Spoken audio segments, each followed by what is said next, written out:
Hey everyone, today we're talking about the attention economy with Will Young, financial advisor and behavioral wealth expert, and why learning what not to pay attention to might be one of the smartest financial skills you can develop.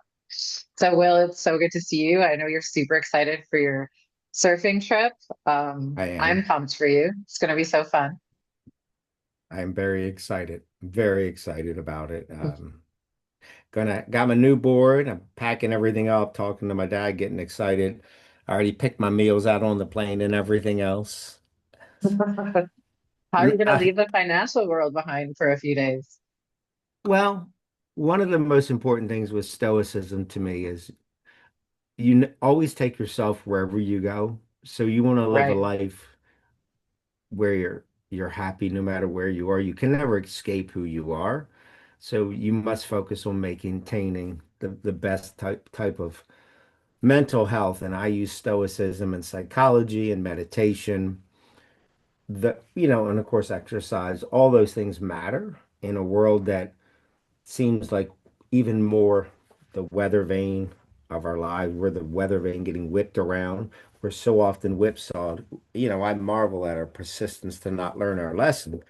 And that to me is why no matter where you are, home or away, you got to block time off. You got to get healthy. You don't want to overdo it. And you don't really recharge.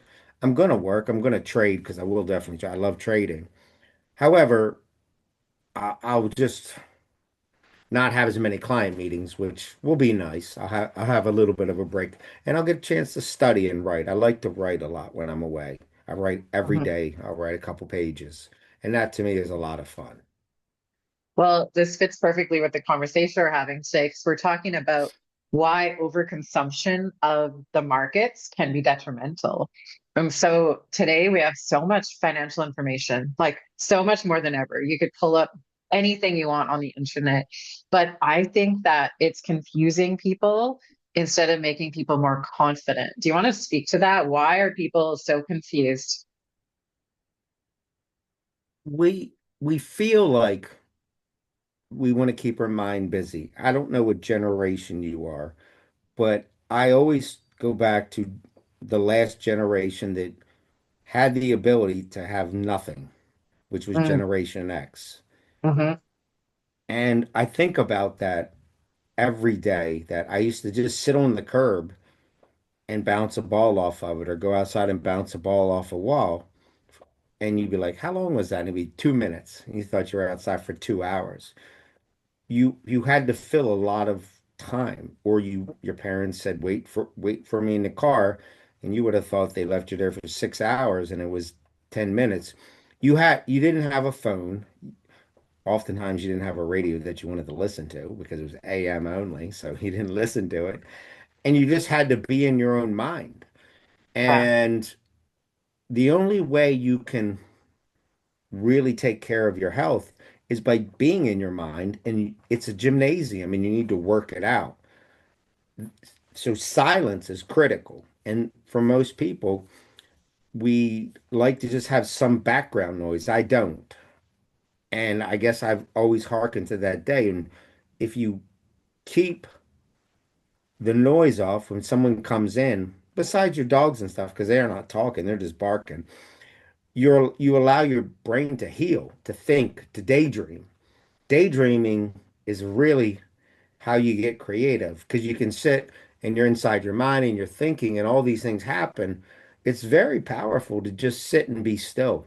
I do it every day. I typically lay in bed or lay on my Chase lounge and I would just lay there and for 30 minutes and just kind of look and relax. And it's relaxing and I feel energized from that. And but most people want to turn the music on, want to turn the TV on because they feel like they got to learn or hear something, but you don't really learn anything because most stuff on TV, radio, it's just short little snippets of people arguing, debating, giving your opinion. And one of the issues I have, and my goal is to obviously do some of these TV shows like CNBC, Bloomberg, Today Show, is if you're going to have a conversation, what is your goal? Ultimately, every time me and you talk, besides the casual stuff. It's what is my goal? What is your goal? What are your emotions at the moment? What are mine? And what do you hope to accomplish? And sometimes it could just be listening because you want to hear that person talk. But what I'm getting to is set a goal. I'm going to listen to something or I'm going to read something for 30 minutes and then meditate or digest it. Because ultimately, if you keep CNN on or CNBC, they're just talking. It's like a Cartoon Network for adults. Mhm. They're just up, down, and you literally, I've watched this and we've studied this with my interns. They'll have, 20 people come on and say, I'm buying this, I'm buying this, I'm buying. I'm like, well, when do you sell? I've never heard them say they're selling anything. They're always buying. So it's not reality because if you have $100,000 and you're fully invested and you're buying more, where are you getting the money from? Thin air? I've always joked like they're like, well, I'm like, well, how much Streets. cash did you? Like, yeah. It, I don't understand logically because you have to have the cash. Oh, we've been trimming this position or we lightened up 20% here. They don't give you really anything besides light things like, oh, we're buying some Netflix. Well, where did the money come from? Are you using your money? How are you doing? Because people don't really explain it in detail. So you get this surface level. Like if I watch hockey, I don't really know anything about hockey, but I do know I don't try to tell people, oh, he should have made that pass. And if he'd have just, I don't, but people feel like they hear a couple things from the announcer and everybody's an expert and everybody's Gordie Howe or Mario Lemieux. You know what I mean? Yeah, 100%. Or Wayne 100%. Gretzky, and you're like, so you know how to pass better than okay, got makes total sense. And now you're giving Yeah. me advice. Now you're giving me advice on the Netflix merger. Got it. Okay. And But so yeah, go ahead, no, carry on. I was just gonna ask though, like I feel like a lot of investors feel pressure to constantly check the news or their portfolio. But according to the theory that you're speaking about, that could be detrimental. Um, can you talk a little bit about that? Yes. Now, study after study, when they look at people, your emotions play the biggest factor. It hurts to lose. We all hate it when we get our heart broken. Man, they say love feels good, but heartbreak is, whew, it's, we've all had our heart broken and you feel like someone's ripped it out of you and you're like, oh, I didn't even know. That's why I joke with men when they go, I'm not emotional. Then their girlfriend breaks up with them and you're like, you got a lot more emotion than you said you did. Um, because the pain is a huge motivator and it's three times worse in pain than joy. So we love joy, but it's nowhere near the excruciating pain. And in this case, when you check it all the time, you're looking at these daily fluctuations. And it's like if you bought I would always say this to people, if you bought five Chick-fil-A's, I don't know if you have them in Canada, but I don't know how in the world this happens, but Chick-fil-A has lines around the door at lunch and breakfast and dinner, and their service is phenomenal. But let's say you bought five of them. And you don't check the up and down market if it's a credit tightening and loosening. Could I buy and sell my franchise? You don't really check it. You just look at the cash flows over time. How's the business doing? Someone you might have overpaid for one in one market, and maybe it's worth less 5 years later because they changed the road that's going to it. And that's happened before. We've all seen it where they expanded a road and it goes around it. And maybe four out of the five Chick-fil-A's do great. But if you're checking it every day and you were like, oh, I'm going to sell it, and then the road doesn't get built, you sold it and then it goes up. So it's very similar. You're over analyzing it and you need to allow things to play out. It takes a week. It takes 7 days to make a week. It takes 366 days to make a year. And people are always trying to overthink things or letting things come in. And even if you have a loss, one of the problems in the stock market is if four out of five Chick-fil-A's went up in value, people will sell them and they will hold on the one that went down. Whereas if you actually own the Chick-fil-A businesses, you would try to sell the one that did poorly. But in the stock market, because they move like this, we do the opposite of how we would actually run a regular business. And they're businesses. It's almost one Right. of the craziest phenomena that people look really short term but they look longer term with a house and an actual business they own. So that's the psychology of blocking things out, knowing that Apple, Google, Amazon will probably exist a year from today. So if you're looking at it, I'll have clients come in and they'll say, I can't take it, the stocks are down. I'm like, you said you bought two iPhones last week. You're an Amazon junkie. You know, you Googled your way here. They're going to be in business. I can't promise you it'll be higher, but it's more likely 80% it'll be higher than lower. So just block it out. Go to work, enjoy your day. And you have to train yourself to not look at it. And if you do that, you'll start having a higher success rate because you're not over analyzing. Oh, we're going to war. And I used to have a lot of that. We're going to war, sell everything. And I'm like, if I sell everything, it's probably going to be up three weeks from now. This is a different time period. And it was. And so this guy forced me to sell it, gets out. He's like, then he owes all his taxes, and then the market's 30% higher. And I'm like, I told you, and we don't work together anymore because he didn't take my advice. And then he's embarrassed that he didn't take my advice. And because they get so caught up in this bubble of news that they just start doing things that just don't make financial sense. So that's ultimately it's like being overly invested in the daily movements and not the long-term movement. Right. So then It's like, yeah. how do you stay informed without getting like obsessed with it? Or how do you stay informed without getting information overload? The most you should check it is once a month. Once a Oh, month wow. is That enough. must be tough for most people because humans are constantly checking all of the things. I've found that if I call them and text them and email them and I'm in front of things, telling them, hey, here's what we're doing. We're looking for some good buys. I'll let you know next time. And you'll get a trade confirmation when it happens. They tend to relax and kind of forget about it because I've been doing this so long. They know I'm always going to go shopping for value. I Right. like Lululemon. If when I get a 50% off sale, I buy it Yeah. because I get a good deal. And as long as you don't pay retail for everything, sometimes you have to because there's no alternative, you'll start to save a lot of money. So, and that's ultimately what I'm doing now. And so I relay that into an example like electric cars. Like right now, you can get an electric car really cheap in the US, like really inexpensively.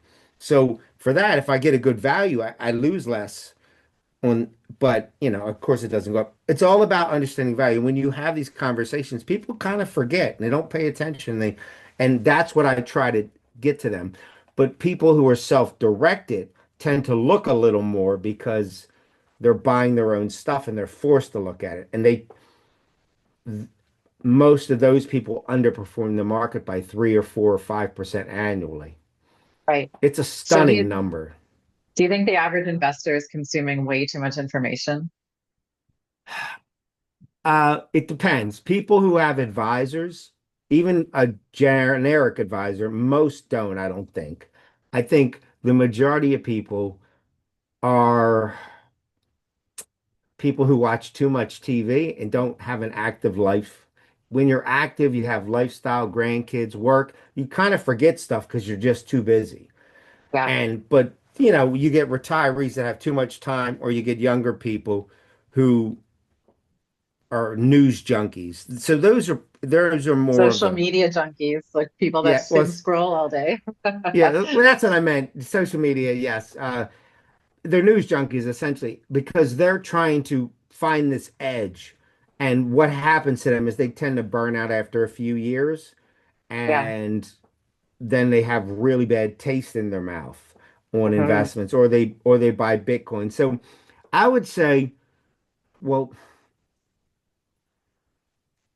people go through periods where they do too much, and there a lot of people at a certain age feel like they can just buy something. And I was on the phone with somebody or yesterday, and it's like, well, if I could have just bought Palantir at $10, it's 150 today. I'm like, well, everybody says that, but they all want that get rich quick, and that's been human nature all through time. So I don't think it's as many as we think, but the people that do it tend to lose everything because once you lose, you tend to keep losing and then you keep making more mistakes. Whereas a lot of people, it's only in the real pain points that it happens. So we haven't really had that real underperformance. But let's say the market comes down 40%, which it probably will in the next 18 months because a recession and 40% are like 92% correlated. When you have a recession, the market usually come down on average 37 or more. And when that happens, you have all these other things coming on, and that's when people pay more attention to the news. So in general, not right this second, but when the pain hits, then people really, because people are just, I gotta hear the news, what's going on? That's when you get that cascading effect. And then people start getting these bias reinforcements and then these illusions of certainty, like it's the market's going to end, it's the end of the world. And then, again, I always say, if it's the end of the world, you don't need money, it's over. So, Yeah, so we're that's gonna really it. drown. We'll all grab our But surfboards, right? yeah, that's more along the lines of it. But most of the time, people are busy. It's only through the real pain points that you probably need to not look at anything. And that could, in 2008, a lot of people sold at the bottom and the market recovered. Right. And again, in 2020, a lot of people sold at the bottom in 2020. And I was showing you the numbers I was showing you, and where people got out or pulled half their money out or put it in a CD, that's when it really hits. Because again, in COVID, which is odd, we were all stuck at home, literally in our houses going, what do I do? What do I do? You know what I mean? Netflix was going to break. It was so busy. Totally. Yeah. Yeah. So that's more along the lines of when people make the biggest blunders is Hmm. those pain points because when they're happening, it's like red alert all day. And then on CNBC, they put 5 red days, Dow's down 20,000 or this, they put, and so that's when like people get kind of alerted. And that's when you don't want to look because it could Yeah. be that 6 month stretch where you're getting sick because they make you feel like it's the end of the world and you might have lost your job and done other stuff. So it's a cascading effect. And I think that's really the point where people need to just kind of tune it out, say, what can I do? And so at good times, you always want to have capital available for when the bad happens, because that's when you get the deal. So that's what I do. But it's harder because most people, even today, my biggest clients were like, we got couple 100,000 in cash. I'm like, yeah, it's like 1% of your money. Like, so what? She's like, well, we're not earning 3% on it. I said, so what? You know what I mean? Because Yeah. people always feel like they should be doing something with it, even if it's, let's put it in a, so that's kind of the massaging of it that I try to focus on, if I'm being clear. It's just being in front, telling people we have a plan, because I think in the US, um, we're like right now, you guys are like the upstairs neighbor, and we're like the crazy meth lab down below you right this second. Totally. Yeah. 1,000%. I I try to totally have a feel. little fun here with that. I do agree though, like headlines push people into this like short-term thinking. It's like they see a headline and the media is so good at putting people into that panic, that red zone. And then it's like immediately people are all in or all out. And it's that Correct. short-term thinking mindset. And learning from you, I've spoken to you multiple times now. I feel like you have to be ready for the long game. And that's where having someone like explain everything to you, like what the work that you do helps so much because you can kind of pull people out of that like dark night of the soul when they see those headlines and push them more into long term, like the bird's eye view, looking at everything from like a higher perspective. I think that is so helpful, but hard, really, really hard to do. It is really hard because even, and this is something that I was having this conversation. In 2020, I was excited because I had put up about 30% in cash. Of course, everyone's down a lot because of COVID. Yeah. But I was excited. I'm like, I'm gonna buy Snapchat. People, kids are gonna be stuck at home. They can't go to school, can't go outside. There's only one thing they're gonna be on is was their phone. Yeah. And that 100%. went from 8 to 80. Crazy. And I was like, I'm gonna buy it. They're like, that's crazy. I'm like, what do you think your kids are gonna be doing? We staring at their phone even more. You know what I mean? And I'm gonna Yeah. buy Facebook because their parents are gonna be arguing about their kids on Snapchat. Yeah. And it was true, obviously. And I bought oil and gas companies because I knew that if we ever drove cars again, they would probably use oil and gas again. So and I remember telling people, and they got mad at me because I took it as an exciting time to take advantage. But a lot of people just want to feel sorry instead of thinking, hey, it's going to get better because if it gets worse, it can't get much worse than this. And ultimately, it's that can disengage people. So I've learned how to be more careful with my words around other people. But for my clients, I have this cheer like, we're going to make money. We're going to be able to buy this stuff. We're going to be able to buy things that we'll never be able to buy again. Like when Wells Fargo ran off with everybody's money, stock goes from 60 to 20 overnight. I'm like, they aren't going out of business. They have 10% of all the assets. Let's buy. So when people start to understand that the pain points, they realize that they're getting great value and that when things recover, they're going to have tremendous wealth. But most people don't talk that way because they don't really study the history. They just kind of say, you'll be fine, everything will be okay. But I think people need more than that when they get to, if they don't have tremendous wealth, or they're not like of the right mindset. Those people are because they're the ones like worried.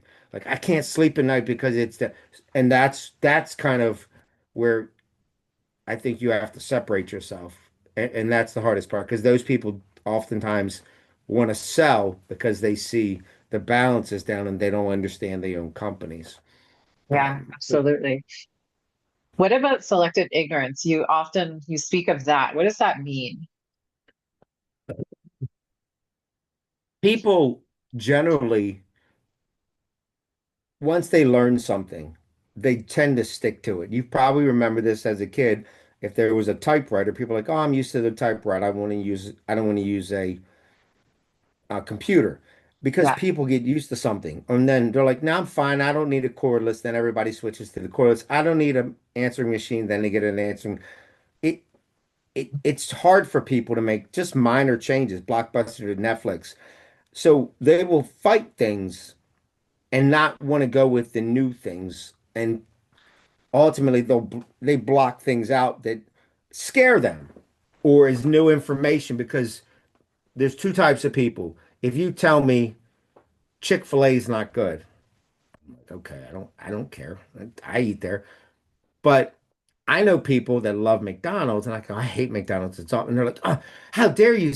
They take it as a personal insult. So there's this ignorance as if you're attacking them, not McDonald's. right. And those type of people block things out to avoid pain of having to say, you know what, maybe this hamburger isn't good. Maybe I should try something else because change is really hard for them. So by blocking all these things out, they stunt their growth, so to speak, or just limit the upside in their life until they get to the doctors and the doctor says you need to do this, this, and this. And they're like, oh, they're always open to extending their life. But I think that's where it can be really hard because they're just not going to hear this. Oh, no one's ever going to use electric vehicles. No one's ever going to, use heat pumps. So it's just a defense mechanism to avoid having to think about change because change is really hard for a lot of people, but it's the only thing constant in this world. And the stock market is one of those areas where you have to be in front trying to forecast the future, where all the news you have is in the past. So Right. that's where they're talking about AI, and now people are just like, I don't even want to think about it. I don't want to hear it, or they go, I'm going to lose all, no one will have jobs, and so that's where people tend to block things out. I'm like, well, we bought it, so we'll have plenty of money in case you lose your job. Right. But I mean, well, then what should people be listening to in terms of financial news? What do people pay attention to these days then? I would never listen to CNBC. I think realistically, the best way to do it is to kind of if you're really lost, you probably should talk to different advisors. You can go to full service. You can go online and listen to how asset allocations are done. But ultimately, if you really don't know what you're doing, people like to buy stocks. So you can, again, this is not advice. Don't put more than 5% in one stock. Buy 20 different stocks in different areas. You buy a healthcare stock, buy a retail stock, and this way, I don't know what your return will be, but you'll have a chance to watch them move with the overall market and learn. Because Right. if you buy a Goldman Sachs and a Bank of America, well, one could go up and one could go down, but financials tend to move up. But Goldman. So if you want to get real experience, you put a little bit of money and you buy more stocks than you probably should, just so you can learn the movements of them, so that you understand it. Buy a little Apple, a little Google, a little Nvidia, this and or an index there. This way you kind of have a better understanding because you see the market move, but then if there's news such as Google just got away with it, just bought another AI, got another AI deal, the stock shoots up 10%, you'll now say, oh, why did it do that? And you'll understand how events happen. That to me is really the best way to do it. Take a couple $1,000 and diversify to a lot and watch it. Now, again, we're talking about not watching it too much, but watch it on a week. Just look at it weekly, and you can see, am I up or down? And then how did the market do in the U.S. and overseas? And then, of course, so that I think is a really good way to learn because Right. people telling you you're not really going to learn. When you get immersed in it, you'll start to understand. Oh, iPhone sales were up. Oh, Google they lost this EU deal or whatever, got sued or um, Meta did this, whatever the case, you'll start to learn because each week you can just kind of go through and read just the reason why. That's how you learn. That's how you start to do it. Doesn't mean you want to do it for the next 40 years, but now you'll have a baseline of understanding the stock movement for each stock because collectively that's your portfolio. To me, that is literally the best way to do it.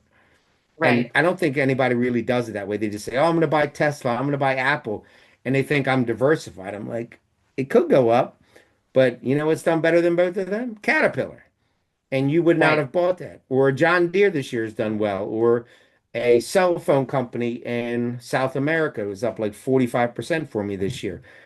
So if you buy enough, you'll start to have a feeling and understanding of all these different global, because it's a global world. And it may be overwhelming, but again, that's kind of what you would do is you just look at, the big stocks and just try to pick a few out and learn, or stocks you're more familiar with. That to me is how you do it. And you can use probably the best investor um, newsletters, Investor Business Daily, IBD is probably the best for people learning.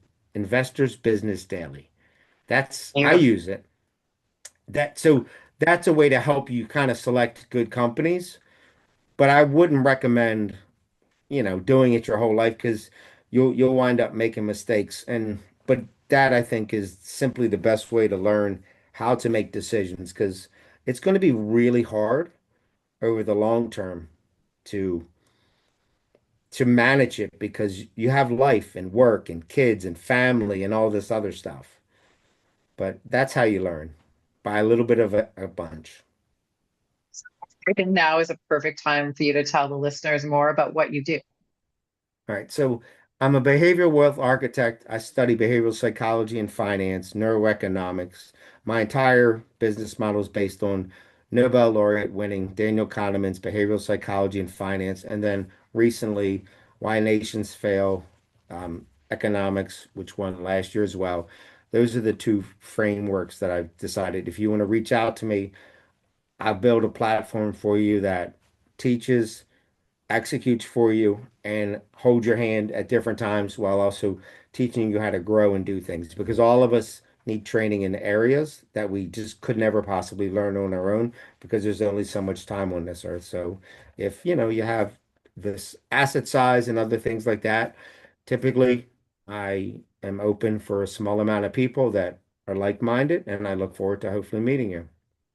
Amazing. Do you have any last minute tips maybe on the topic today or anything you want to leave the audience with? With the noise, I would not watch any more, whether it's sports, news, news, no more than 30 minutes. And I emphasize, and this is the Stoics all the way back through history talked, watch a good drama. They're fun. Watch a good comedy. We didn't let these are all things the Greeks, the ancients did because they knew comedy, tragedy, and dramas were realistic in life. And so enjoy yourself with something entertaining because the news is not entertainment. It's a painful illusion that makes us make poor decisions. So no more than 30 minutes a day of whatever. If you do that and you spend 30 minutes a day of dead silence, I promise you, you'll start to actually heal your mind. Your mind needs time off, and that's how you heal is by just turning everything off and relaxing because it's nice to just sit still. When you do yoga, namaste, like it's about tranquility and equanimity. When you start to balance yourself, you will start making slow, deliberate decisions and understand that you can't do everything. You'll stop rushing and then you'll get into that flow of life. And I think that's the most important thing in anything we do is slow down and be healthy. I agree. Thanks so much for being here, Will. It was Mm, so fun talking to you. thank you. And to our audience, thank you so much for tuning in. In today's world, information is everywhere, but attention is limited. So the investors who succeed aren't always the ones who know the most. They're often the ones who know what to ignore. We will have Will's information in the show notes for you to have access to him and all he provides. Yeah, but I agree with Will. Take some time, be in stillness, be in silence, and really take your time and slow down. Until next time, take care, everyone.